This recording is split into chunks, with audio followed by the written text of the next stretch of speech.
बुरी नजर से बचना, बचाना, गुड लक की उपासना करना, ये मान्यताएं डर के अंधकार में पनपती हैं, लालच के दलदल से उमड़ती हैं। ये एक झांसा है, जाल है जो इंसान खुद अपने लिए बिछाता है।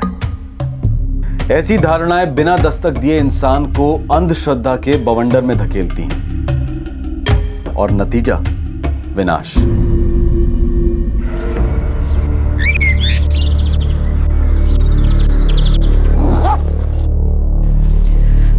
कब लौटेंगे? 2 दिन बाद।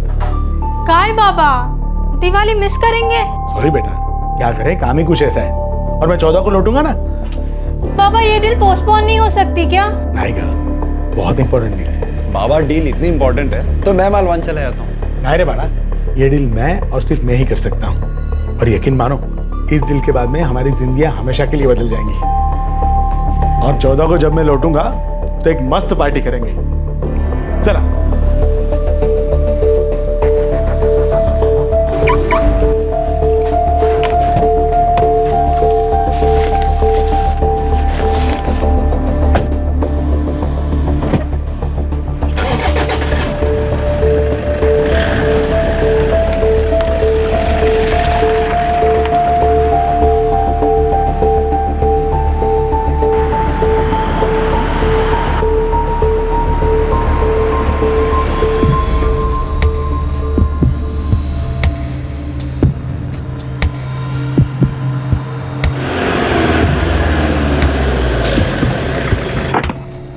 हरीश भाऊ, क्या म्हणता शंकरराव? मस्त है। चल।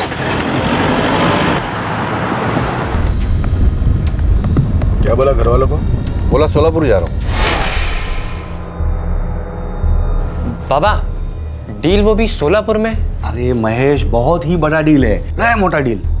मैं ना तुझे सारी डिटेल आके बताऊंगा, ठीक है? आहो, पण दिवाली और आपके बिना अच्छा नहीं लगेगा। अगर कल्पना, एक दिवाली बड़ी है या हमारे सबका भविष्य। हाँ, तुम दोनों यार ऐसे मुंह मत लटकाओ। मुझे सच में बहुत बड़ा काम मिलने वाला है, जो खुशी खुशी विदा करो यार। हाँ, अरे हो महेश, खेतों पे ध्यान देना। हाँ, मैं बस गया और 14 को सुबह लौटा। हाँ, बाय।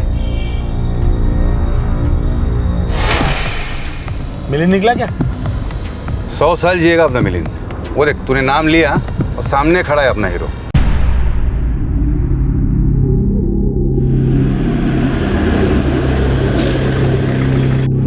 ये रे, बस बस, ये रे मिलिंद, बस बस। क्या रे मिलिंद, ताकि भूल करके लाया क्या? अरे कैसे भर के लाया हूँ ये मैं ही जानता हूँ। इधर उधर से जहां से मिला सब उठा के लेके आ गया।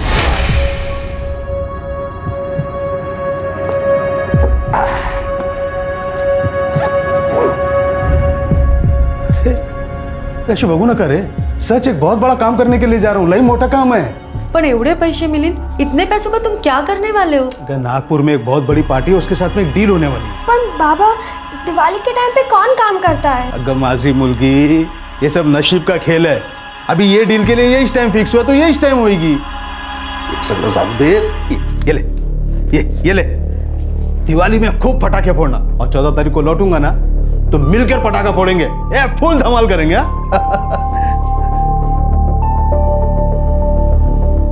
क्या करती है इसमें? स्कूल के काम के लिए कभी बाहर नहीं गया मैं? तब तो तुमने ऐसा टेंशन नहीं दिखाया। मिलिंद, तुम गए हो, लेकिन दिवाली के दिन कभी भी कहीं भी नहीं गए हो। अब मालती, जिंदगी में बहुत सारे काम पहली बार करने पड़ते हैं। मां पर विश्वास छो। आकर खुशखबरी सुनाऊंगा ना तो अपनी जिंदगी दिवाली बनेगी, एकदम झकमक झकमक। निकतो होता काळजी घ्या। हाँ, सचिन बोला वो डायरेक्टली फार्म हाउस पे आएगा। तो रास्ते में कहीं डीजल पेट्रोल उठा लेते हैं? क्यों? हाँ, शब्बात एकदम मुंह की बात छीन ली तूने। है ना?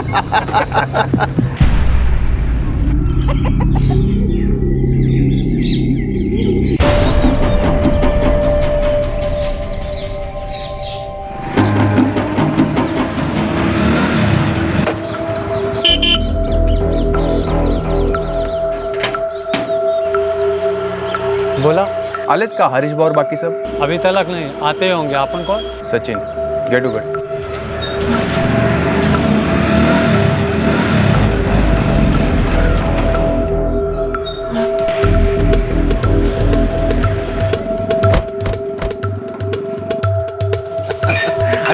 मैं जरा करम करम ले लेता हूँ, तीखा तीखा। हाँ ले आ, जल्दी जल्दी ले आ।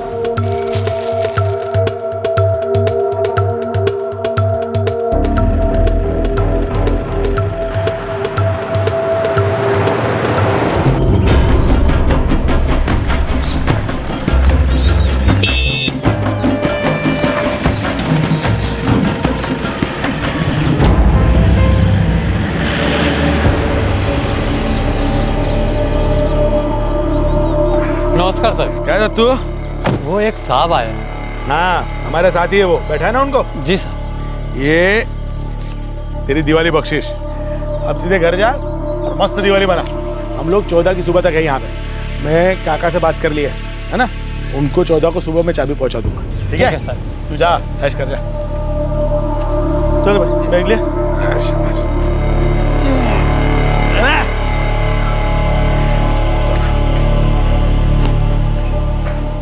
दिवाली से ठीक एक दिन पहले पनवेल में 4 लोग अपने घर से निकले, अपने साथ ढेर सारा पैसा लेकर। चारों ने अपनी फैमिली से ये कहा था कि वो एक बहुत बड़ी डील करने जा रहे हैं, लेकिन किसी ने भी इस डील के बारे में खुलासा नहीं किया था। ऐसा लग रहा था कि वो इस डील के बारे में दस्तक देने वाला कोई भी सुराग छोड़ना नहीं चाह रहे हैं। लेकिन हुआ ये कि दिवाली की रात को वो डील दबे पांव उनके दर पर आई और बिना कोई दस्तक दिए अपना काम तमाम कर गई।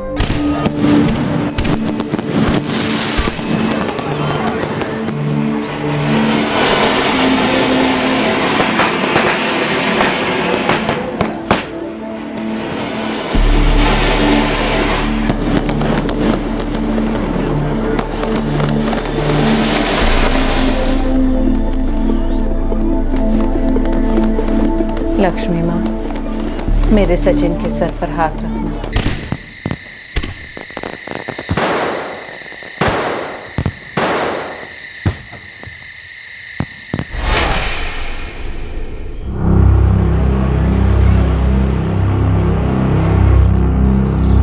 तुम्ही डायल केलेला नंबर सध्या स्विच ऑफ आहे।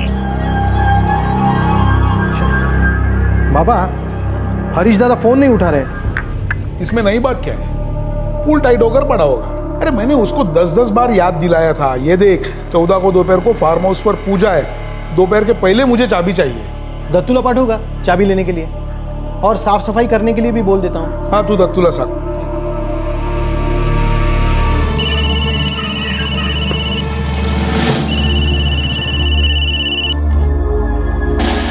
राम राम सुरेश भाऊ।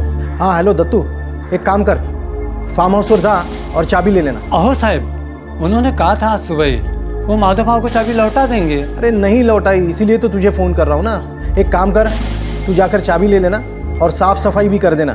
हम लोग 11:30 बजे तक पूजा के लिए पहुँच जाएंगे। बस अभी निकल गया समझो। आप लोग 11:30 बजे आ जाओ, आपको घर टिप टॉप मिलेगा।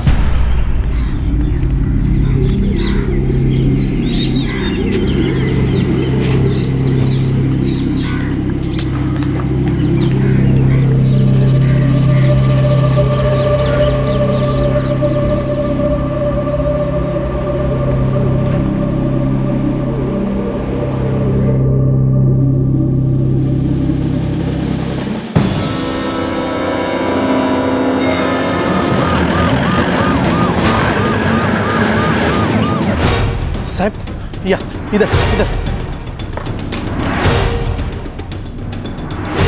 आइए साहब।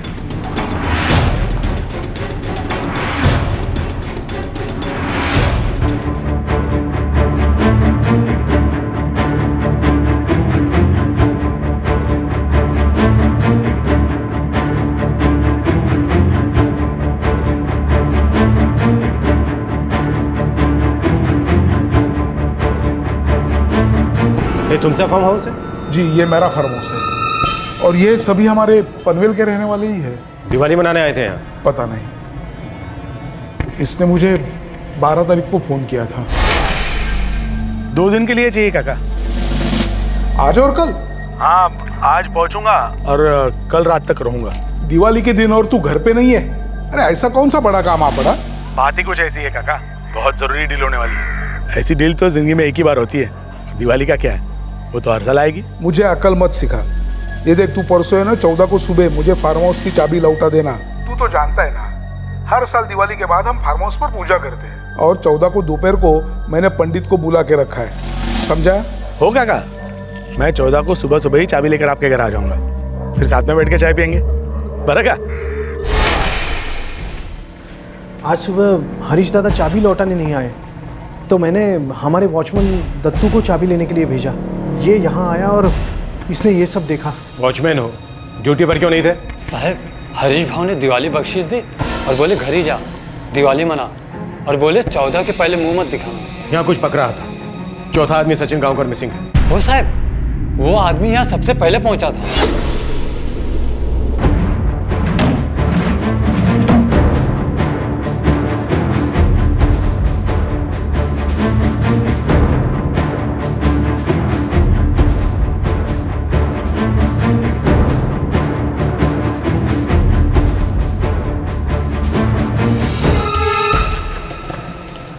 साहब, यही है उस सचिन गांवकर की बाइक।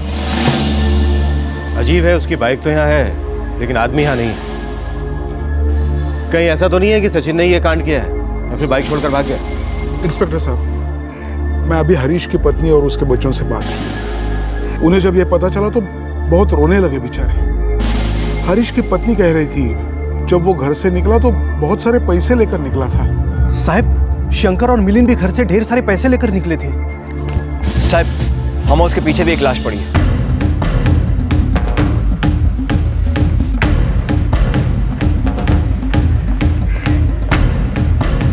साहब, यही है वो चौथा आदमी, सचिन गांवकर। श्रीधर, फोरेंसिक लैब बुलवा आणि पूरे फार्म हाउस का सील करवा दो। लाशों को पोस्टमार्टम के लिए भेज दो और चारों की फैमिलीज को थाने में बुलवा। हो सर।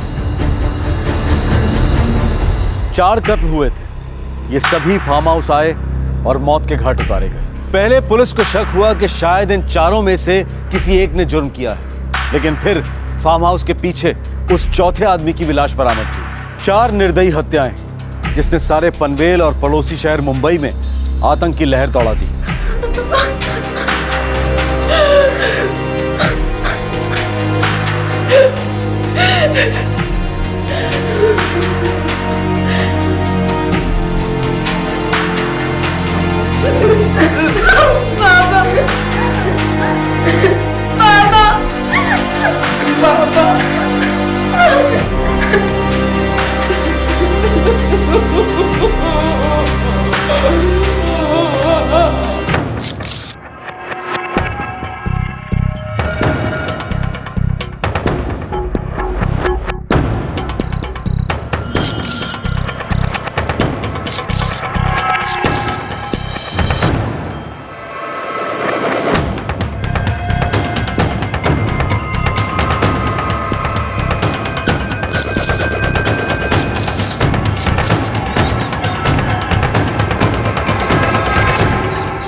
सर, चारों के मोबाइल्स क्राइम स्पॉट पर मिले, चारों स्विच ऑफ हैं। चारों के बैकग्राउंड्स? चारों रियल एस्टेट में थे सर। हरीश बापट इन सब में सबसे मालदार एजेंट था, न्यू पनवेल से ऑपरेट करता था। शंकर राव मीडियम लेवल का ब्रोकर था, ज़्यादातर न्यू पनवेल में फ्लैट्स किराए पर दिलवाता था। मिलिंद काशीकर ये तो काफ़ी छोटा बल्कि पार्ट टाइम एजेंट था सर। इसका मेन काम कृष्णा इंटरनेशनल स्कूल में था, वहाँ की साइंस लैब में असिस्टेंट था। और चौथा सचिन गांवकर? वो न्यू पनवेल के पास असुर गाँव का रहने वाला था, और कोई फैमिली नहीं है, बस एक दादी है। वो इन चारों में सबसे छोटा एजेंट था, मतलब ऐसा एजेंट जो बड़े ब्रोकर्स के लिए काम करता था। चारों स्टेट एजेंट थे? हो सर, और चारों अपने अपने घरों में ये बोलकर निकले थे कि कोई बहुत बड़ी डील करने जा रहे हैं, और साथ में ढेर सारे पैसे भी ले गए थे।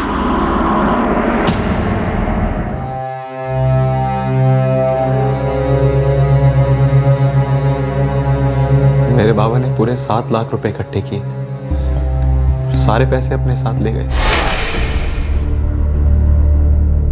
और उन्होंने कहा कि वो मालवन जा रहे हैं, पक्का यही कहा था ना? हाँ, मालवानी कहा था। बाबा, डील इतनी इंपॉर्टेंट है तो मैं मालवान चला जाता हूँ। नहीं रे बाड़ा, ये डील मैं और सिर्फ मैं ही कर सकता हूँ। किसी तरह की कोई भनक नहीं थी कि वो यहीं पास में है शरावली अपने काका के फार्म हाउस पर? नहीं सर, बिल्कुल नहीं। और हमें तो शौक लगा है सर कि बाबा ने हमसे ऐसे झूठ क्यों बोला।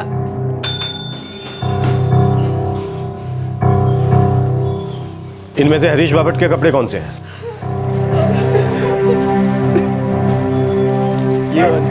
यही कपड़े पहने थे मेरे बाबा ने जब वो 12 तारीख को घर से निकले थे।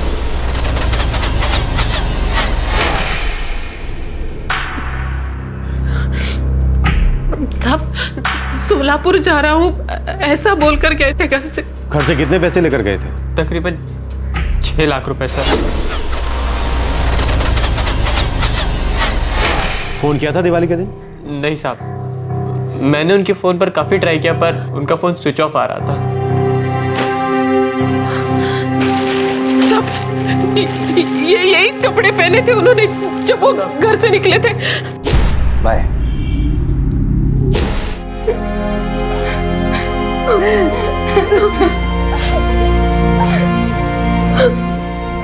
बाबा ने मुझे और सत्यम को कुछ पैसे दिए थे पटाखों के लिए। कहा था कि वो 14 को लौटेंगे और उन्होंने ये भी कहा था कि वो नागपुर जा रहे किसी काम से। काफी पैसे लगे होंगे घर से? पूरे 3 लाख साहब, अपने सभी दोस्तों से उधार लिया था। मैं बहुत परेशान हो गई थी कि सबसे इतना उधार क्यों ले रहे, पर इन्हें रत्ती भर का टेंशन नहीं था। बोले बहुत बड़ी डील है और सबको पैसे लौटाने के बाद भी इतने पैसे बचेंगे कि जिंदगी भर आराम से रहेंगे।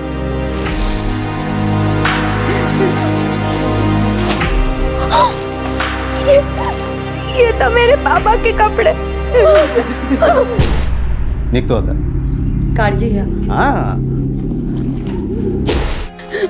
मला नहीं माहिती इंस्पेक्टर सर वो कितने पैसे ले गया था, लेकिन मुझसे बोला था कि ऐसा सौदा होने वाला है जो मैं सोच भी नहीं सकती।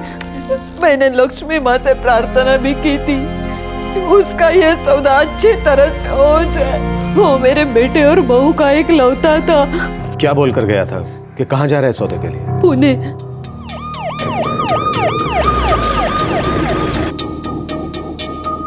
हो सर, ये दिवाली की रात का ऑर्डर है। 12 की रात को भी उन्होंने यहाँ से ऑर्डर किया था, बापट फार्म हाउस, शिरवली गांव। हो सकता है साहब, वो क्या है ना, दिवाली के टाइम इधर सॉलिड गर्दी होता है। अरे पण कुछ तो रिकॉर्ड रखते होगे ना, कौन सा ऑर्डर कौन आदमी लेकर गया, कहाँ लेकर गया था, कितने का था, वगैरह वगैरह। 1 मिनट साहब, मी बघतो।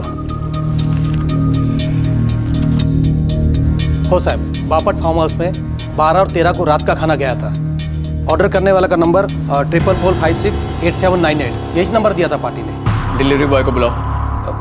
वहाँ कोई गया नहीं था साहब। वो क्या है ना साहब, दिवाली का रात था, अपने पास छोकरा लोग नहीं था, तो उधर ही से एक आदमी आकर पार्सल लेके गया था।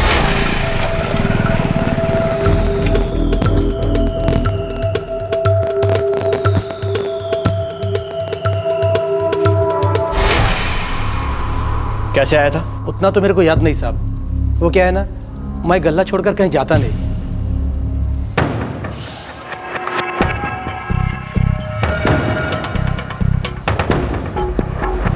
साहब यही था साहब, पक्का यही आदमी था साहब।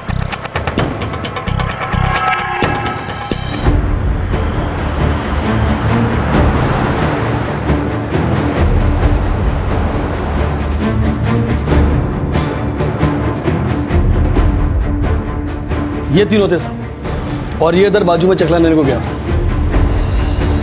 हो साहब, काफी माल लेकर गए, वेफर, मसाला, सींग, मूंग दाल, बहुत सारे पैकेट लेके गए। सर वो होटल गंगा में जो नंबर मिला था 44568798, वो जाली है, ऐसा कोई नंबर है ही नहीं। पूरी प्लानिंग के साथ गए थे चारों, शराब, स्नैक्स, खाना सबका इंतजाम कर रखा था, पर किसी और ने कुछ और ही प्लानिंग कर रखी थी। सर कोई औरत का मामला भी तो हो सकता है। ऐसा भला क्या मामला हो सकता है कि चारों का गेम बचाया गया? 3 को ठोका गया और 1 को कुचला गया। कोई मजबूत और बहुत भारी चीज से सर फोड़ा गया है, मौत तुरंत हो गई। पॉइंट ब्लैंक रेंज से शूट किया गया है, point blank, same point blank. तीनों के सर से 3 गोलियां रिट्रीव की गई। लगता है फायरिंग में रिवॉल्वर यूज हुआ है और चारों विक्टिम्स के ब्लड में अल्कोहल का लेवल काफी हाई था। समझ में नहीं आ रहा है, एक का सर फोड़ दिया, बाकी तीनों के भेजे में गोलियां दाग दी, ऐसा क्यों? क्या कारण हो सकता है इन मर्डर्स का? साहब चारों के बैग्स गायब हैं, वो पैसों वाले bags. Doctor, time of death? लाशें यहाँ लाने के लगभग 11 घंटे पहले। लाशें हम 14 की सुबह 10:30 बजे लाई थी। मतलब ये सारे मर्डर 13 तारीख की रात 10 और 11 के बीच हुए हैं, दिवाली की रात को। फार्म हाउस के आसपास झुग्गी झोपड़ियाँ हैं, वहाँ पूछताछ की थी, किसी ने फायरिंग की आवाज़ नहीं सुनी। दिवाली की रात ही शेर था। वैसे भी गोली और पटाखों की आवाज़ में कोई ज़्यादा फर्क नहीं होता है।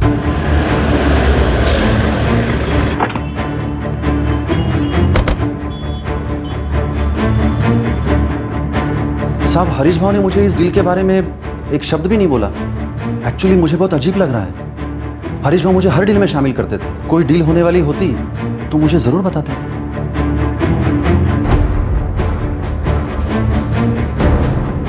नहीं साहब, बिल्कुल भी मालूम नहीं था, और मालूम भी होता तो अजीब ही लगता ना साहब। क्यों?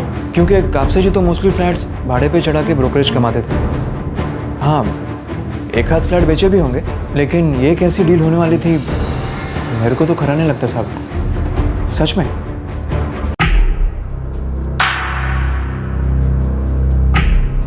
पता नहीं बाबा इस स्टेट एजेंसी के लाइन में गए क्यों।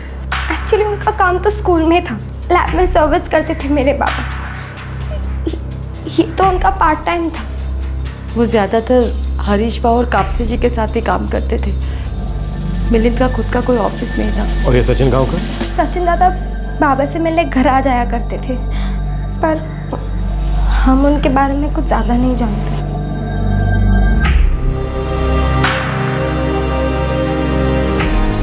आसुड़ गांव में छोटा मोटा काम करता था मेरा पोता, फिर पनवेल चला गया।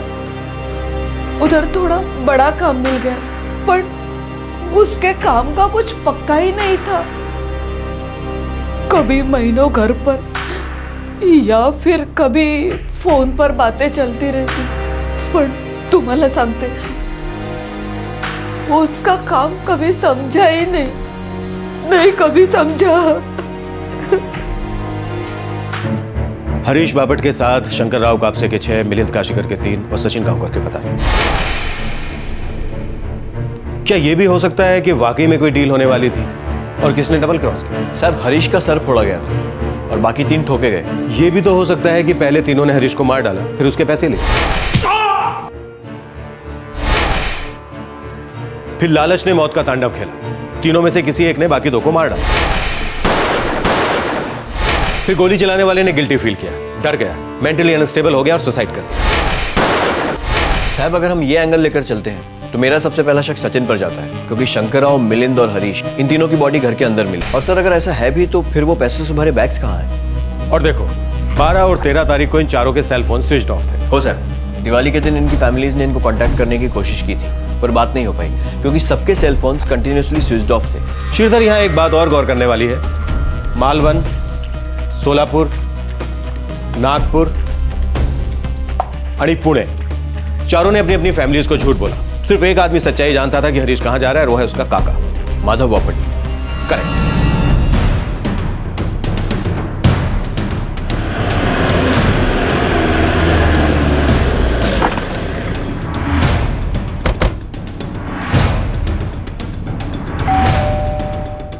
हरीश के बाबा बड़े भाई थे मेरे, दादा थे मेरे वो, और हमारे बीच कोई झगड़ा भी नहीं था। बड़े अच्छे रिश्ते थे हमारे। सिर्फ आप ही एक ऐसे आदमी थे जिसे इस बात का पता था कि हरीश आपके फार्म हाउस पर जा रहा है 2 दिन के लिए। सिर्फ आप ही को मालूम था कि वो मारवाड़ नहीं जा रहा है, जो कि उसने अपने परिवार वालों को बताया था। साहब हरीश दादा ने वहिनी और बच्चों को जो बोला सो बोला, इसमें हमारी क्या मिस्टेक है? शंकर राव कापसे, उसने बोला कि वो सोलापुर जा रहा है। मिलिंद काशीकर ने कहा नागपुर, और सचिन की दादी को लगा कि वो पूना जा रहा है, जबकि वो सभी यहीं थे, शरावली गाँव में, मंजे तुमचा फार्म हाउस पर। और उन सभी के पास लगभग 18 लाख रुपया कैश था जो अब मिसिंग है। तो अब कहना क्या चाहते हो? कहने का काम आपका है, हमारा काम है पूछना। साहब आम्हाला काय माहित हरीश दादा वहाँ पर क्यों गए थे, उनके साथ वहाँ पर कौन थे और क्या थे? पहले मुझे लगा था वो अपने पूरे परिवार के साथ वहाँ जाएगा, दिवाली वहीं मनाएगा। आपको ऐसा लगा था? जी। पर हकीकत आपको मालूम थी कि वो परिवार के साथ नहीं गया। मान्य है माला, मैं जानता हूँ, वो अपने पूरे परिवार के साथ वहाँ नहीं गया था, लेकिन मैंने उससे ज़्यादा सवाल भी नहीं पूछे और मैं उसके ऊपर शक क्यों करता? भतीजा था मेरा वो, और अक्सर मेरा फार्म हाउस यूज़ करता था। दत्तू मुले, आपके फार्म हाउस का वॉचमैन, कब से काम कर रहे हो आपके? 8 साल हो गए साहब। साहब आई भवानी जी शपथ, मैं यहाँ 12 और 13 को आया ही नहीं। हरीश भाऊ ने बोले थे दत्तू मत आना। अब वो मेरे सेठ के भतीजे हैं तो मैं उनकी बात कैसे टाल सकता? वो बैग्स कहाँ हैं? बीवी बच्चों वाला आदमी हूँ, मुझे इसके बारे में कुछ नहीं मालूम। इतना सारा पैसा मैं कभी सोच भी नहीं सकता था साहब।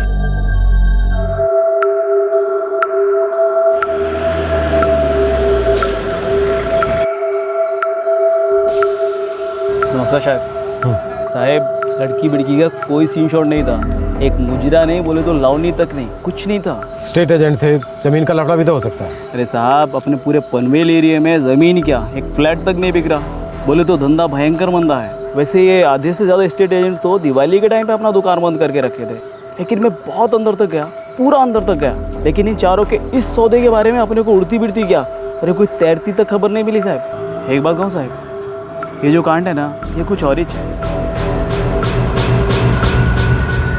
मालवन, सोलापुर, नागपुर आणि पुणे, पता करो इन शहरों में इन चारों एजेंट्स का किसी में इंटरेस्ट था या तो कोई सौदा होने वाला था जिसमें इन्वॉल्व थे। साहब श्रीधर, एक बात समझ में नहीं आ रही, एक इतना बड़ा स्टेज एजेंट, दूसरा मीडियम लेवल का, और तीसरा पार्ट टाइम जो एक स्कूल में लैब टेक्नीशियन, और चौथा सब ब्रोकर। इन चारों में कॉमन क्या था? क्या वाकई में कोई डील हो रही थी जिसके बारे में किसी को कुछ पता नहीं था?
साहब नागपुर, पुणे, शोलापुर, मालवन, चारों शहरों की रियल एस्टेट इंडस्ट्री स्कैन की, लेकिन ऐसी कोई भी डील नहीं पता चली है जिसमें हरीश बापट, शंकरराव कापसे, मिलिंद काशीकर या सचिन गांवकर का दूर दूर तक का कोई भी कनेक्शन। इन चारों में कोई ना कोई कनेक्शन तो होना चाहिए श्रीधर। काफी भारी रकम लेकर ही अपने घर से निकले, दिवाली इन्होंने अपने घर से बाहर मनाई, ऐसी भी क्या खुफिया डील होने वाली थी? साहब उन चारों के फोन रिकॉर्ड्स भी चेक किए, पर उसमें भी ऐसा कुछ नहीं मिला जो उन चारों को कनेक्ट करता हो। नहीं आसपास से किए हुए कोई कॉल्स हैं, बस ये हरीश बापट को एक कॉल आया था 44678987 से 11 नवंबर 2012 को। ट्रैक करो इस नंबर को, शायद ही हमें कहीं ले जाए, या शायद नहीं, फिर भी ट्रैक करो। हो सर।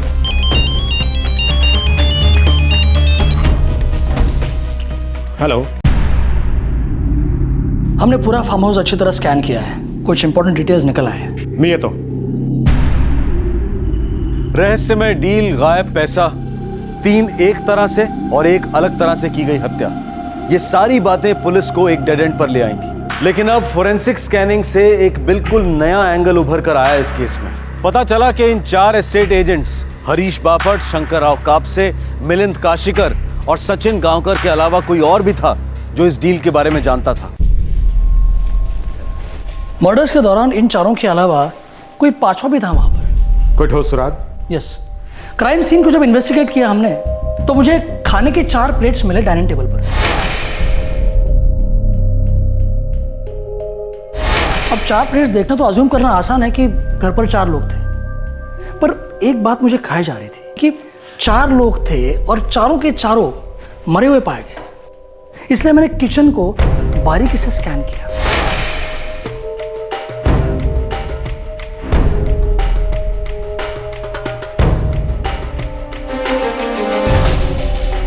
इस प्लेट पर हल्की सी चिकनाई थी। इस प्लेट को मैंने टेस्ट करवाया। प्लेट पर खाने के ट्रेसेस मिले, वही खाना जो बाहर के प्लेट्स पर था। मतलब कोई सारे सबूत पहुंचकर साफ करना चाह रहा था। हाँ, और बाहर एक इनोवा गाड़ी थी और एक बाइक थी। इनोवा गाड़ी हरीश बापट को बिलोंग करती है और बाइक सचिन गांवकर की थी। एक और बाइक थी इंस्पेक्टर, जो सचिन गांवकर की बाइक के बिल्कुल बगल में पार्क की गई थी, लेकिन वो बाइक निकल गई।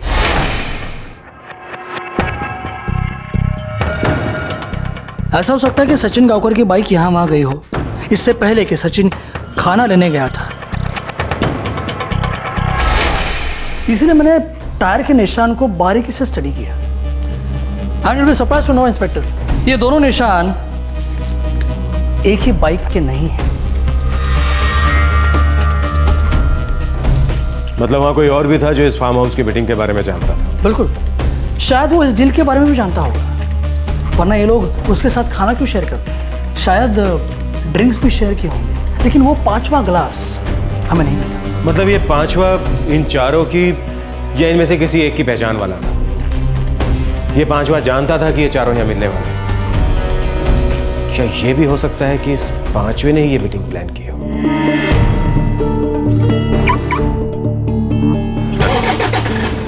ये डील मैं और सिर्फ मैं ही कर सकता हूँ। क्या बोला घर वालों को? बोला सोलापुर जा रहा हूँ। नागपुर में एक बहुत बड़ी पार्टी है, उसके साथ में एक डील होने वाली है। क्या बोल कर गया था कि कहाँ जा रहा है सौदे के लिए? पुणे।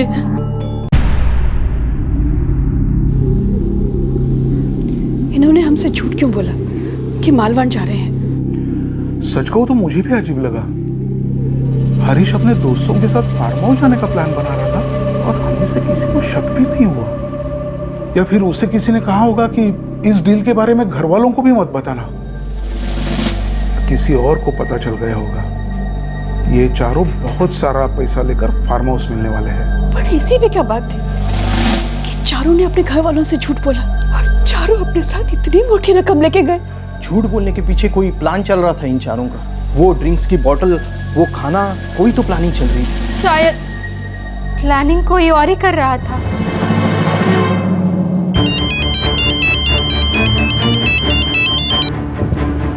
बोला श्रीधर। हाँ साहब, वो नंबर 44678986 जिससे हरीश बापट को 11 नवंबर को फोन आया था। हाँ, कुछ और निकला? साहब वो नंबर का सिम कार्ड रसायनी से खरीदा गया था। यहाँ से लगभग 15 किलोमीटर दूर है।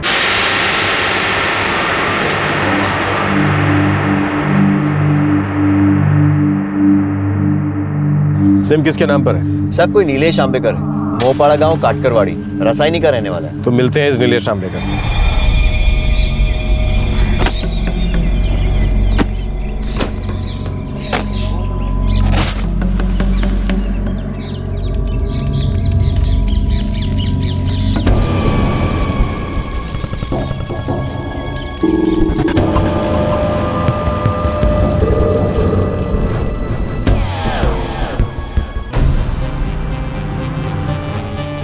बारह बाई 35 मोपाड़ा गांव।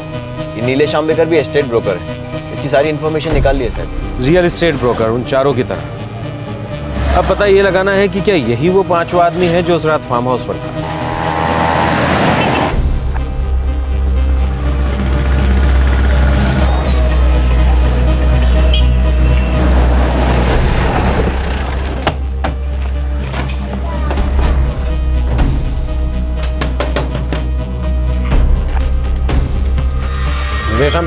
मेरे पति है। काय झालं? बोल के गए कि नाशिक में कुछ काम है। काय काम? उनकी दलाली का काम। स्टेट एजेंट है मेरे मिस्टर। 12 और 13 नवंबर को कहाँ था नीलेश? 12 को तो वो बाहर गए थे और 13 को तो सुबह दिवाली थी, तब वो वापस लौटे और फिर कहीं चले गए। फिर उनका फोन आया था कि वो नासिक गए। 4467898876 ये उसी का नंबर है ना? ये उनका ही नंबर था, लेकिन उनकी सिम में कुछ प्रॉब्लम हो गया, फिर उन्होंने ये नंबर लिया 44567578।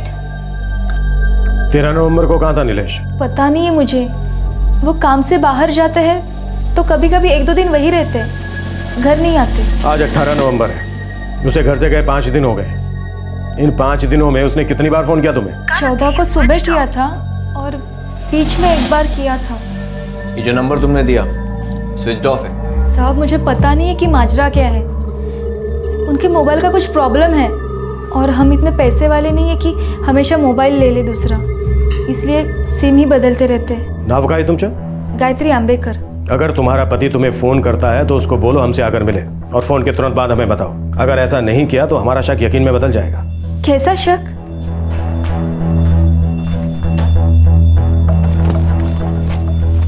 खबरी लगा दो इस नीलेश आंबेकर के पीछे, वो पता करो जो हमें पता नहीं है। कुछ तो है इस नीलेश आंबेकर के बारे में।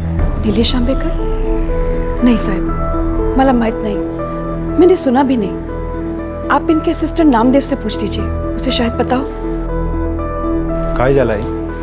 पुलिस वाले का फोन था, पूछ रहा था कि हम किसी नीलेश आंबेकर को जानते हैं। नीलेश आंबेकर? नहीं, मैंने किसी नीलेश आंबेकर के बारे में नहीं सुना है। नो सर, पापा ने कभी किसी नीलेश आंबेकर का जिक्र नहीं किया। नीलेश? क्या बोले? आंबेकर। आंबेकर? नहीं, नहीं सुना कभी। वैसे सचिन कुछ बताता ही नहीं था। अरे नीलेश, फोन नहीं, कुछ नहीं।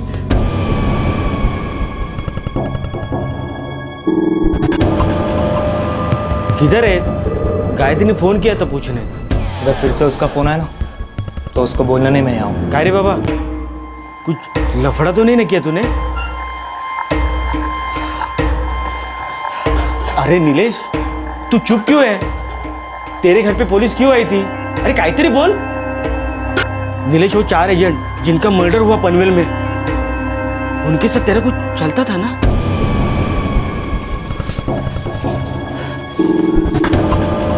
नीलेश, तेरा कोई हाथ तो नहीं ना इस कान में?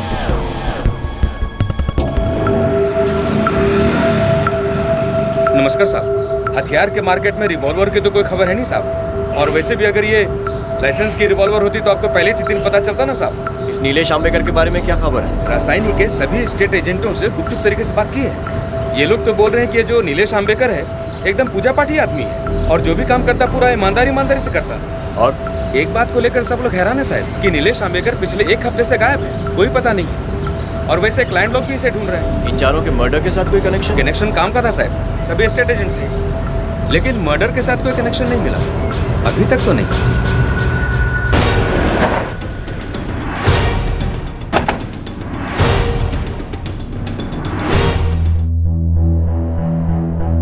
हाँ साहब, हरीश भाव का नीलेश आंबेकर के साथ काम पड़ता था। एक रसायनी का प्लॉट था जो हरीश भाव के क्लाइंट को चाहिए था। तब हरीश भाव की इस नीलेश के साथ पहली बार मुलाकात हुई थी। कब की बात है? साल भर हो गया होगा सर। तब से हरीश भाव इस नीलेश के साथ बराबर टच में रहते थे। और बाकी के तीनों ब्रोकर्स? शंकर राव कापसे, मिलिंद काशीकर, सचिन गांवकर, ये तीनों भी नीलेश को जानते थे? सर, इन तीनों की भी हरीश भाव के साथ जान पहचान थी, साथ में उठना बैठना था। हो सकता है ये तीनों भी नीलेश आंबेकर को जानते थे। हरीश और नीलेश के बीच पैसों की कोई लेन देन? हाँ साहब, नीलेश ने हरीश भाव से 50,000 लिए थे किसी काम से, और हरीश भाव ने वो पैसे वापस भी मांगे थे नीलेश से। हाँ नीलेश बोल। हरीश भाऊ, बस ये मेरी डील हो जाए, मैं ताबड़तोब आपके पैसे लौटा दूंगा। ठीक है, पण 5 महीने झाले, तूने सामने से पैसे लौटाने की कभी बात नहीं की, मेरे को ही पूछना पड़ा। ऐसा नहीं है हरीश भाऊ, मैं आपको बोलने ही वाला था कि आपने पूछ लिया। बस ये डील हो जाए आज कल में, ज़्यादा से ज़्यादा 1 हफ्ता हरीश भाऊ। बस मुझे इतना ही मालूम है सर, उसने पैसे लौटाए या नहीं लौटाए ये मैं नहीं जानता। तुम्हारे पास नीलेश का कोई मोबाइल नंबर है जिससे हरीश उसके टच में रहता था? हमारे पास उसके 2 मोबाइल नंबर हैं, लेकिन दोनों स्विच ऑफ है। मेरे पास तो नहीं है सर, लेकिन हाँ, हरीश भाव की डायरी में हो सकता है। एक मिनट सर।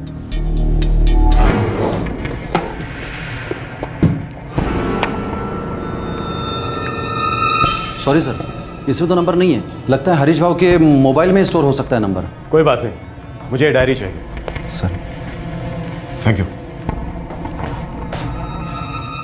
नवी मुंबई के पास रासायनी इलाके का ब्रोकर नीलेश आंबेकर अब पुलिस के शक के दायरे में आ गया था। उसके बारे में पता लग रही हर बात रहस्यमय थी, पर फिर भी इन्वेस्टिगेशन के इस मकाम पर उसका इन 4 रियल एस्टेट एजेंट्स के मर्डर के साथ कोई डायरेक्ट कनेक्शन नहीं मिल रहा था। लेकिन पुलिस को इस बात का पूरा यकीन था कि इस हत्याकांड से नीलेश आंबेकर का कनेक्शन था जरूर। ये कनेक्शन शायद कई लेयर्स के नीचे छुपा हुआ था और पुलिस को इन लेयर्स को एक एक करके निकालकर सच को ढूंढना था। साहब, नीलेश की पत्नी गायत्री का फोन फुल टाइम सर्वेलेंस पर है, पर अभी तक नीलेश का कोई कॉल नहीं आया। बड़ी अजीब बात है, एक आदमी इतने दिनों तक अपने घर से बाहर रहता है, पत्नी को पता नहीं है कहाँ है, घर पर फोन नहीं करता। श्रीधर एक काम करो, हरीश बापट, शंकर राव कापसे, मिलिंद काशीकर, हनी सचिन गांवकर, इन सब का फोन चेक करो। कहीं ना कहीं इस नीलेश आंबेकर का कोई नंबर होना चाहिए जो काम कर रहा होगा। लगता है ये अपना नंबर बार बार बदलता है। ये भी अपने आप में एक दस्तक है श्रीधर, बंदा टेढ़ा है।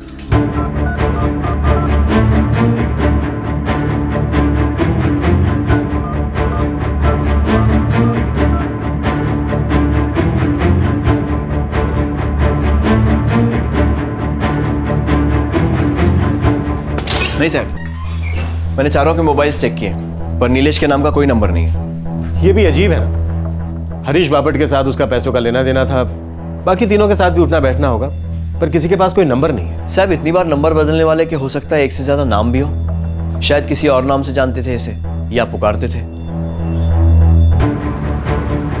साहब, ये नीलेश आंबेकर अपना प्राइम सस्पेक्ट है तो सही, लेकिन 50,000 रुपए के लोन को लेकर 4 लोगों को ऐसे मार डालना, मुझे डाउट है बात कुछ और ही है। मैंने बाकी ब्रोकर से भी पूछताछ की है। ये नीलेश की ऐसी कोई भी डील नहीं होने वाली थी जिसमें इतने पैसों की जरूरत थी जितने ये लोग फार्म हाउस पर लेकर गए थे। नहीं श्रीधर, ये कांड किसी डील की वजह से नहीं हुआ है, बात कुछ और ही थी। कुछ और ही हो रहा था फार्म हाउस पर पता नहीं क्या।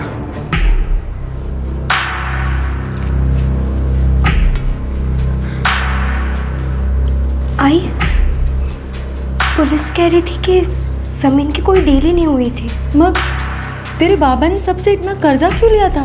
पता नहीं, लेकिन आई ऐसा पहली बार हुआ है कि पापा ने हमें बताया नहीं कि वो करने क्या वाले, वो भी दिवाली पर। आई, इनामदार काका बोल रहे थे कि बाबा ने उनसे 1 लाख रुपए का लोन लिया है। वैसे तो प्यार से ही बोला, पर ये भी पूछ रहे थे कि वो पैसे हम उन्हें कब लौटाने वाले। तेरे बाबा ने हमसे इतना बड़ा झूठ क्यों बोला होगा रे? पता नहीं वो इतने पैसों के साथ क्या करने वाले थे। आई, मैंने बाबा के मुंह से कभी नीलेश आंबेकर का नाम नहीं सुना। सुनील, तुझे लगता है कि तेरे बाबा किसी गलत काम में शामिल हो गए थे? नहीं तो कोई 7 लाख रुपए लेके अपने साथ जाता है क्या? आई, बाबा स्टेट एजेंट थे, कैश पैसा उनके लिए कोई बड़ी बात नहीं थी। पर दिवाली की रात को? नहीं आई, मुझे नहीं लगता बाबा खुद किसी गलत काम में शामिल थे। तो फिर उन्होंने ये सब चोरी छुपे क्यों किया? घर से पैसे लेकर गए और हमसे कहा कि मालवान जा रहे हैं। ये सब क्या था? साम वाला सुनील, ये सब क्या था?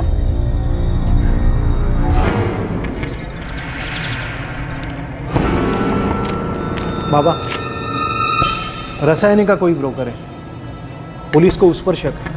उसने जब मुझसे फार्म हाउस की चाबी मांगी ना, तब वो कुछ नहीं बोला। मुझे इस बात की जरा सी भी भनक होती है ना कि ये क्या करने जा रहा है, तो मैं वही के वही उसे पूछता और रोक देता। हो सकता है बाबा हरीश दादा नहीं चाहते थे कि किसी को इस डील के बारे में खबर हो सकता है सब कुछ फाइनल होने के बाद अनाउंसमेंट करते।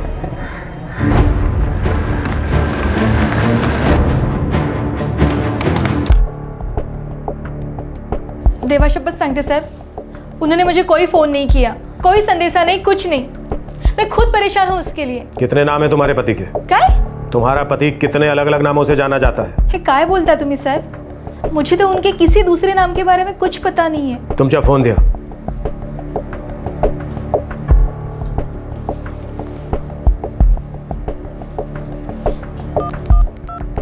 नीलेश 1 2 3 4 5 6 7 नंबर है इस नीलेश के नाम पर। अगर ऐसा निकला कि तुम नीलेश की मदद कर रही हो या उसके लफड़ों में शामिल हो तो गायत्री भाई तुमची वाट लागणार, मुश्किल में पड़ जाओगे। हाँ बोलता क्या साहब एक खबर है, शायद आपके कोई काम की हो। बोलता रहे। रासायनी में एक ब्रोकर है गिरीश शाह, लेकिन इस वक्त तो रासायनी से बाहर है। खबर बोलता क्या? खबर ये है साहब कि मेरी उससे बात हुई थी तो उसने बोला कि इसमें से चारों में से जो एक सचिन गांवकर है वो उससे मिलने को 7 नवंबर को उसके पास गया था। और उसने बोला कि ये सचिन गांवकर नीलेश आंबेकर के बारे में कुछ तो भी इंक्वायरी कर रहा था। साहब रासायनी का एक ब्रोकर है गिरीश शाह, इससे सचिन गांवकर मिलने आया था और नीलेश आंबेकर के बारे में पूछ रहा था।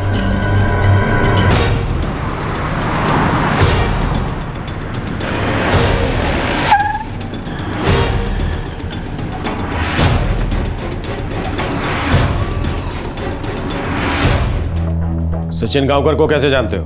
सर सिर्फ काम की वजह से, मुझे 2-4 डील्स में वो मेरे साथ में था। वो नीलेश आंबेकर के बारे में क्या पूछ रहा था? दरअसल वो ये जानना चाहता था कि मुझे नीलेश सचमुच वो कर सकता है या नहीं। क्या कर सकता है या नहीं? गिरीश शाह ने नीलेश आंबेकर क्या कर सकता है या नहीं? चमत्कार साहब। चमत्कार?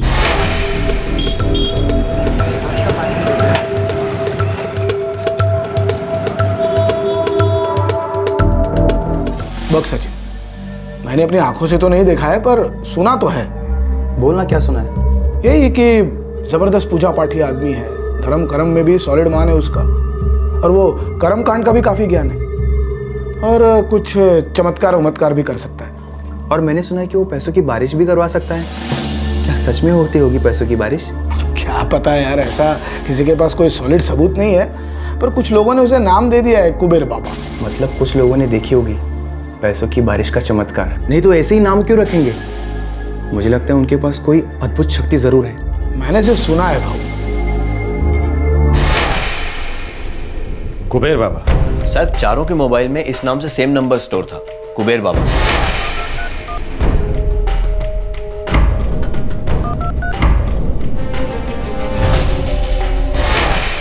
हरीश की डायरी में भी कुबेर बाबा का नाम और नंबर लिखा हुआ है। इस नीलेश का कोई हाथ था क्या इन 4 मर्डर्स में?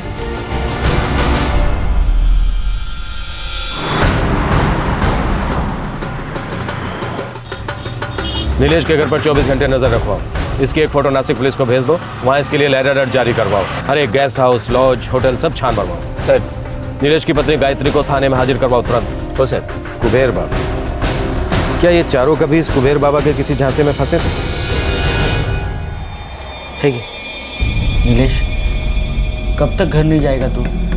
पता नहीं, मुझे बहुत डर लग रहा है। मेरे पास पैसा है, बहुत सारा पैसा।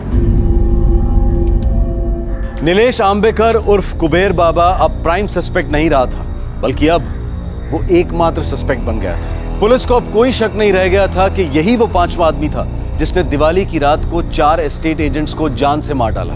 हरीश बापट, शंकर राव कापसे, मिलिंद काशीकर और सचिन गांवकर। पुलिस को थोड़ा सा आभास हो रहा था कि इस केस में अंधश्रद्धा में लिपटी तांत्रिक गतिविधियों का हाथ है।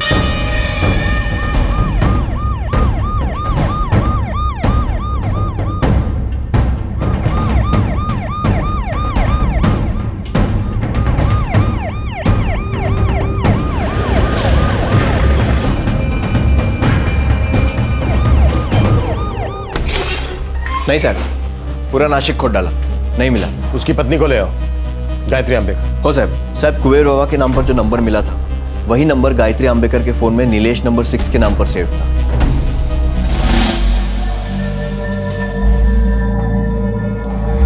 देवा शपथ सांगते सर, ये कहाँ गए इनके बारे में मुझे कुछ भी पता नहीं है, और ना ही पैसों के बारे में कुछ पता है। मैं बस इतना जानती हूँ कि 13 नवंबर को जो घर से गए वो अभी तक नहीं लौटे। नीलेश चमत्कार करने का दावा करता था? मुझे कुछ पता नहीं है साहब, पर हाँ लोगों से कुछ कुछ सुना था, पर इन्होंने तो मुझे कभी कुछ नहीं बताया। लेकिन साहब ये बहुत पूजा पाठ करते हैं।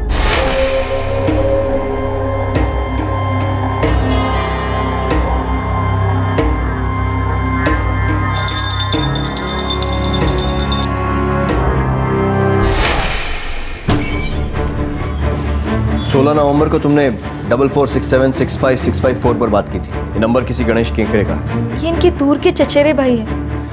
मैंने उनको इसलिए फ़ोन किया था कि नीलेश उनके घर पे गए कि नहीं, पर वो वहाँ पर भी नहीं गए थे। ये गणेश रहता कहाँ है? करजत।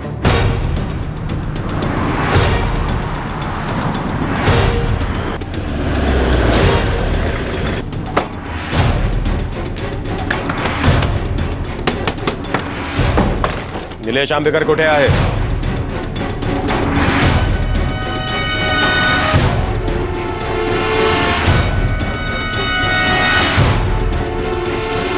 नीलेश नहीं आया था साहब। बोला मोरे, क्या खबर? सर, एक गांव का आदमी बोला कि नीलेश को उसने खेतों के रास्ते से 15 मिनट पहले जाते हुए देखा है। काले साहब ऐका माझं साहेब।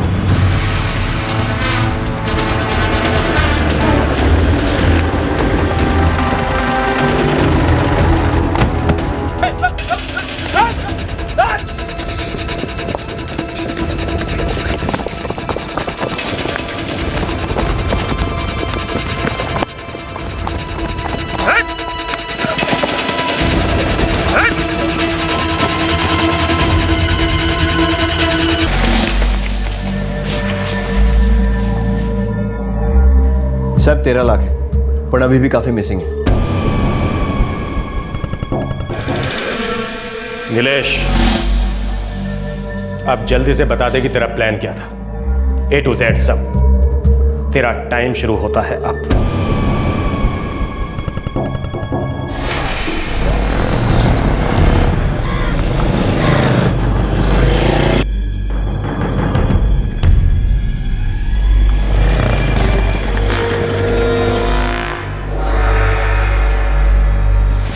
मेरे पास सिर्फ 3 गोली है। हाँ 3 चालेल। चले गिन लेना।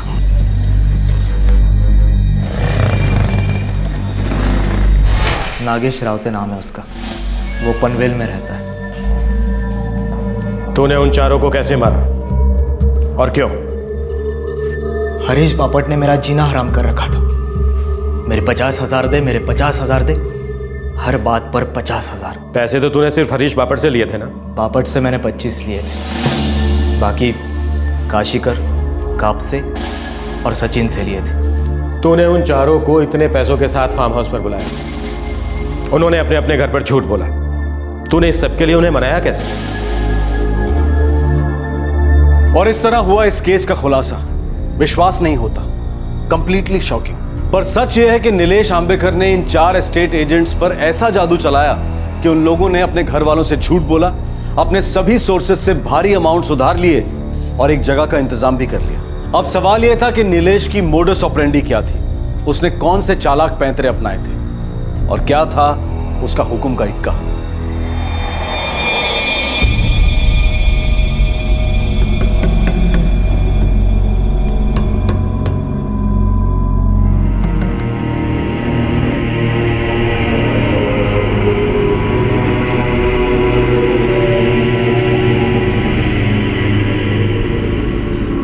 हरीश बाबू, दिवाली के पहले की रात और दिवाली वाली रात, यही 2 दिन। चल रे, बकवास मत कर।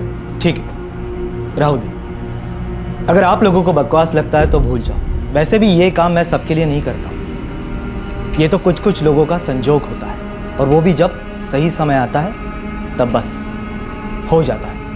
ये 2 दिन आप 4 लोगों के लिए मतलब ज़बरदस्त है। ऐसे 2 दिन वापस नहीं आएंगे।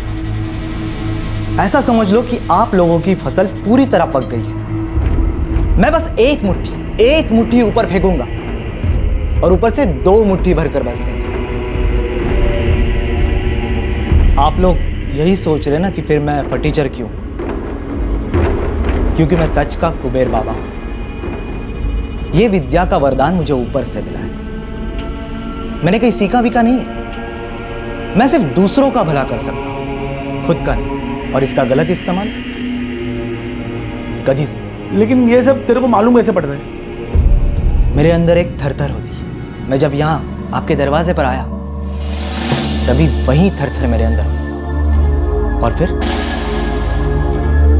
मेरा हाथ अपने आप आपके दरवाजे पर लगे इस नींबू मिर्च की तरफ गया। मैं इसे लेके अंदर आया और मैंने बात की, ऊपर, सीधा ऊपर, डायरेक्ट। और फिर मुझे सिग्नल मिला 12 और 13 नवंबर को पैसों की बारिश होगी। ठीक है, मैं आप लोगों के 50,000 रुपए 14 नवंबर को वैसे भी लौटा दूंगा। पता है कैसे? मैं किसी सच्चे आत्मा वाले को ढूंढूंगा और उसके लिए ये पैसों की बारिश करवाऊंगा और उसमें से मेरी दक्षिणा होगी 50,000 रुपये, एक पैसा ऊपर नहीं। और फिर मैं 14 नवंबर को आपके पैसे लौटा दूंगा। चला, ये तो मैं।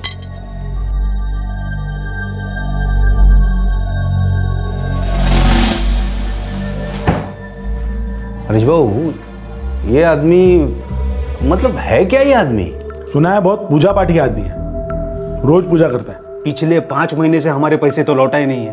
अब सोचो, अगर वादे के मुताबिक 14 नवंबर को पूरे 50,000 लाकर हमारे टेबल पे पटक दिए तो इसका मतलब क्या? मतलब यही कि उसने किसी और के लिए पैसों की बारिश करवाई। सचिन, तू वो रासायनी वाले ब्रोकर को जानता है? हो, गिरीश शाहने। तू जरा उससे इंक्वायरी कर, ये नीलेश आंबेकर के बारे में पूछ उसको, उसने कभी कुछ सुना है क्या, कुछ देखा है क्या? तो तू पैसों की बारिश करवाता है? नहीं, मैंने ऐसा कभी नहीं किया था, पर उन लोगों ने मान लिया था कि मैं ऐसा कर सकता हूँ। दरअसल सचिन ने गिरीश शाहने से बात की थी और वैसे भी गांव में काफ़ी लोग मुझे कुबेर बाबा बुलाते हैं, जो गिरीश ने सुना था। इसीलिए जब इन चारों ने मुझे वापस बुलाया तो मैंने सोच लिया ये बेस्ट चांस है, एक ही शॉट में बड़ा हाथ मार लूं।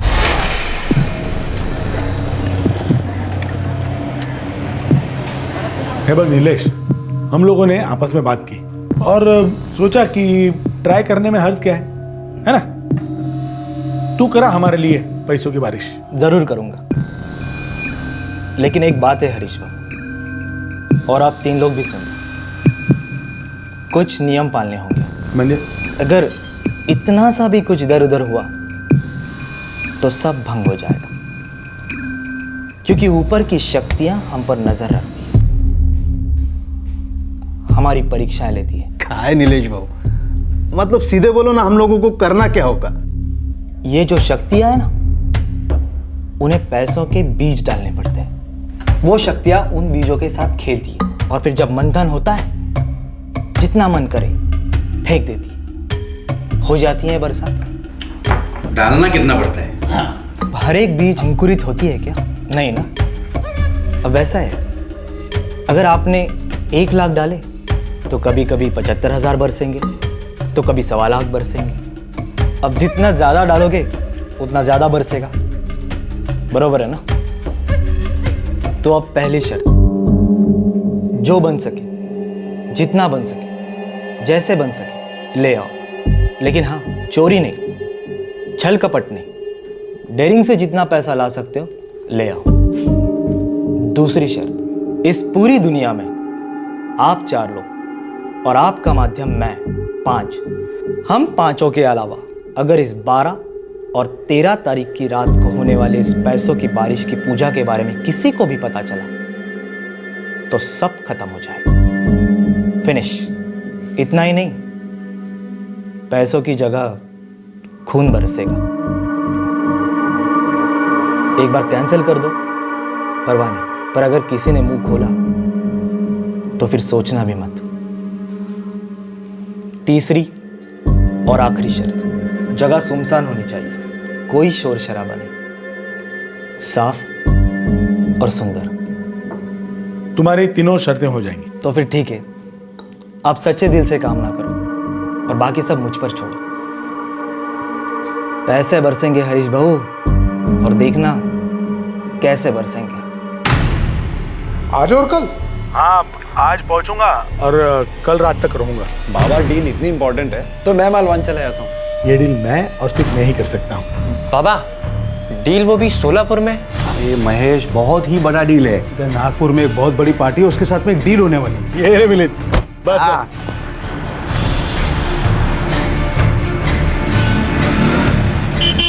ये तेरी दिवाली बख्शिश। हम लोग 14 की सुबह तक है यहाँ पे।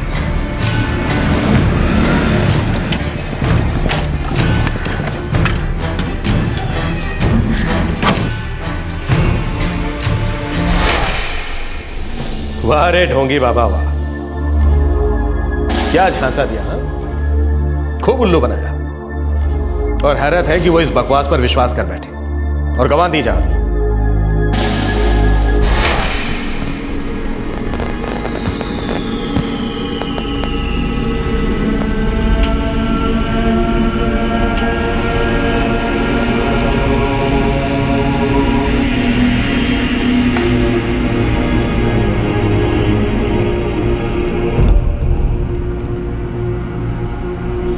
दो घंटा हो गया, 2 तास झाले, अभी तो कुछ हुआ ही नहीं।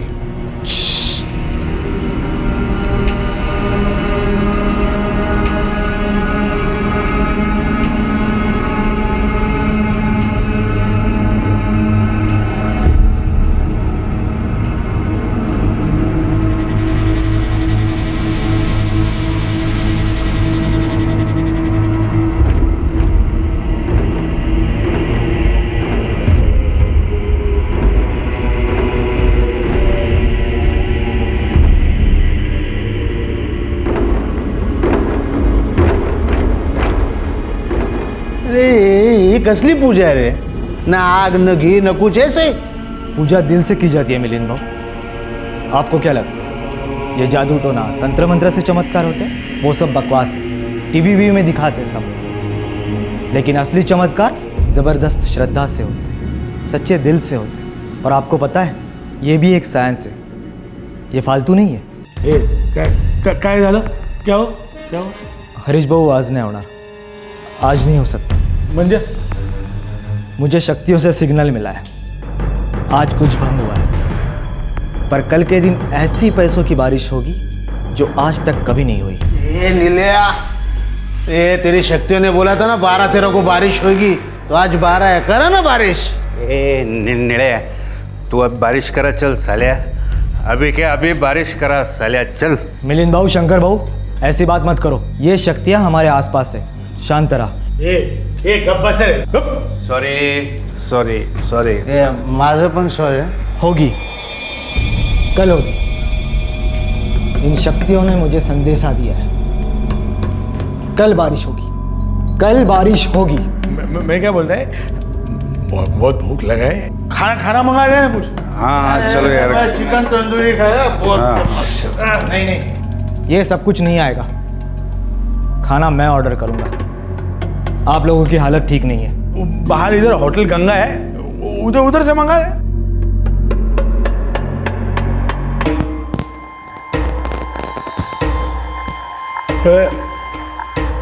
कल कितने बजे होगी अंदाजी ऐसा बारिश? मतलब इन लोगों में ऐसा कुछ टाइम का कुछ होता है क्या? नहीं, जब मुझे सिग्नल मिलेगा हो जाएगी। नक्की होणार ना? नक्की होना। और अगर नहीं हुआ ना तो मैं सब कुछ छोड़ दूंगा, सब कुछ।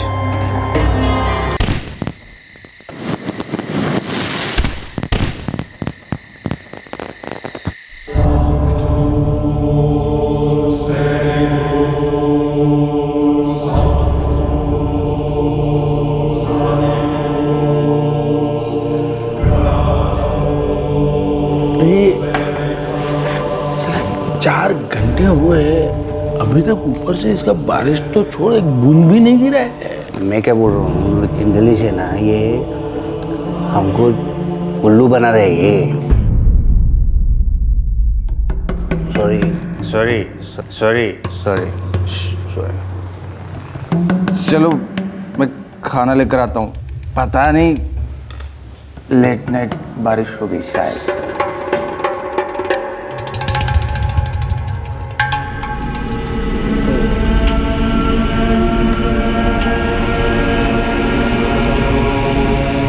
अभी तक इसका चालू कहीं कर तो गए। वैसे भी हम लोग कर के सकते हैं, बैठे रहते हैं चुपचाप।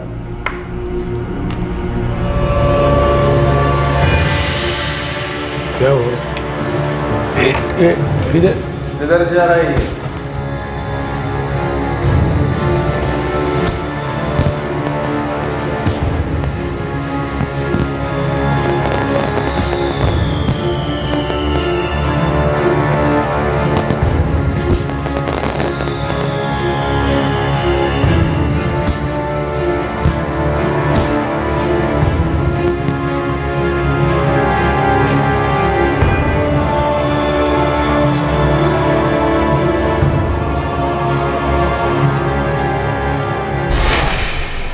वो 4 थे और मेरे पास सिर्फ 3 गोलियां।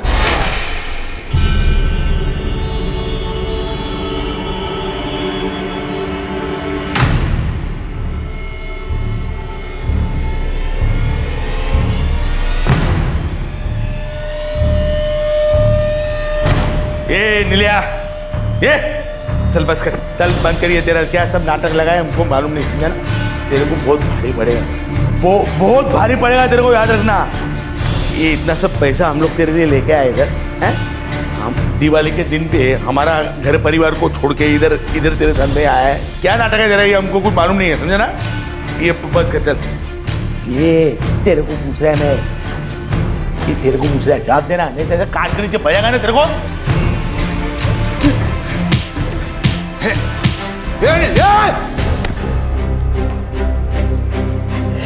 मारा नहीं है, मारा नहीं है, सजा मिली है उसे।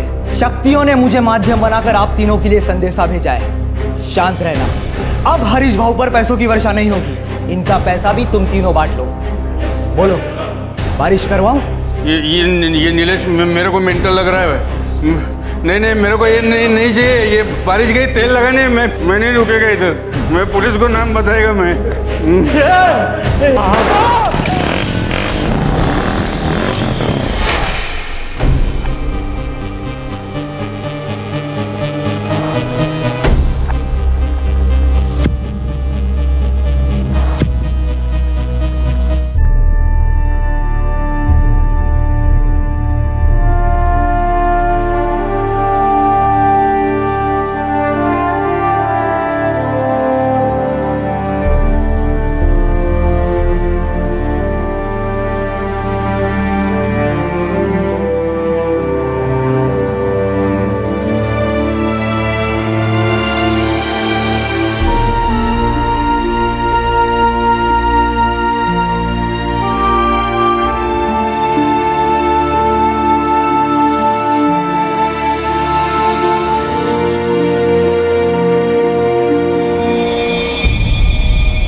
इसे जितना भी अनबिलीवेबल या काल्पनिक समझा जाए, लेकिन हकीकत यह है कि ऐसा हुआ है। 4 अच्छा खासा कमाने वाले लोग लालच में आकर यह मानने लगे कि पैसों की बारिश होगी, लगाए गए पैसे डबल हो जाएंगे। नीलेश जैसे पाखंडी का यह सब करना कोई हैरानी की बात नहीं है, लेकिन शौक तो इस बात का है कि ये चारों इस जाल में कैसे फंस गए। इतने सारे पैसे उधार लिए, घर वालों से झूठ बोला और अपनी सबसे बड़ी पूंजी जिंदगी से हाथ धो बैठे। पुलिस ने नीलेश से काफी पैसे बरामद कर लिए हैं जो उसने अलग अलग जगहों पर छुपाए थे। ऐसा लग रहा है कि नीलेश की पत्नी गायत्री को नीलेश के इस जुर्म के बारे में कुछ नहीं पता था। अनलाइसेंस्ड रिवॉल्वर और गोलियां बेचने वाले को भी अरेस्ट किया गया है। सूत्रों के अनुसार इन 4 एस्टेट एजेंट्स ने काफी पैसे उधार लिए थे ताकि नीलेश पैसों की बारिश करवा सके। नीलेश ने उन्हें पूरी तरह से अपने वश में कर लिया था, ये कहकर कि जितना पैसा डालोगे उतनी ही भारी बरसात होगी। लालच की कोई सीमा नहीं है और इंसान के लालच का फायदा उठाने वालों की भी कोई कमी नहीं है। पैसा हो, प्रॉपर्टी हो, संतान की इच्छा हो, लव लाइफ, सेक्स लाइफ, पुरानी दुश्मनी हो, नीलेश जैसे चीटर्स आपको हर जगह मिलेंगे जो इंसान की मजबूरी और लालच दोनों का फायदा उठाने के लिए घात लगाए बैठे रहते हैं। अंधश्रद्धा के जाल में फंसने वाले लोग मूर्खता का प्रदर्शन करते हैं क्योंकि वो एक पूरी तरह से झूठी और वाहियात धारणा में विश्वास करने लगते हैं। ये मानने लगते हैं कि कुछ सिलेक्टेड इंसानों में दैवी शक्ति होती है जो माध्यम बनकर आम जिंदगी की आम समस्याओं को चमत्कार के द्वारा हल कर सकती है। और इन सिलेक्टेड लोगों की सुपरनैचुरल पावर्स के साथ 1-to-1 बातें होती हैं। भविष्यवाणी, ब्लैक मैजिक, शक्तियों का नाश, तंत्र मंत्र। इंसान इस सब का शिकार अक्सर बुरे वक्त में होता है। हैरानी की बात यह है कि अंधश्रद्धा के इन एजेंट्स का प्रचार न्यूज़पेपर्स में, रेलवे स्टेशन पर होता है और तो और हमारे देश के नेशनल टीवी चैनल्स पर भी होता है। जरा लॉजिकली सोचिए, अगर ये सब करने से हमारी जिंदगी बदल जाती तो किसी को काम करने की जरूरत ही नहीं पड़ती। हम सिर्फ घर में बैठकर पूजा पाठ करते और हमारी सारी जरूरतें, सारी इच्छाएं अपने आप पूरी हो जाती। दकियानूसी अनसाइंटिफिक परंपराओं के भरोसे चमत्कार एक्सपेक्ट करना इंसान की सबसे बड़ी गलती है। हम सभी जानते हैं कि ये सारी चीजें ना सिर्फ अनसाइंटिफिक हैं बल्कि अमानवीय भी हैं। लेकिन हम में से बहुत सारे लोग किसी न किसी मात्रा में अंधश्रद्धा की गिरफ्त में हैं। नींबू और मिर्च सड़क पर फेंक कर सड़क को गंदा करते हैं, अपने बच्चों को उस पर पांव रखने से रोकते हैं ये कहकर कि बुरी नजर लग जाएगी। क्या हुआ है हमारी नजर को? कब उतरेगी हमारी आंखों पर से ये डर की पट्टी? कब हमें सच दिखाई देगी? इसी विचार के साथ हम आपसे विदा लेते हैं। फिर मुलाकात होगी क्राइम पेट्रोल दस्तक में एक और नए केस के साथ। इस तरह के और भी एपिसोड देखने के लिए हमारे चैनल को सब्सक्राइब करें और बेल आइकन दबाना ना भूलें।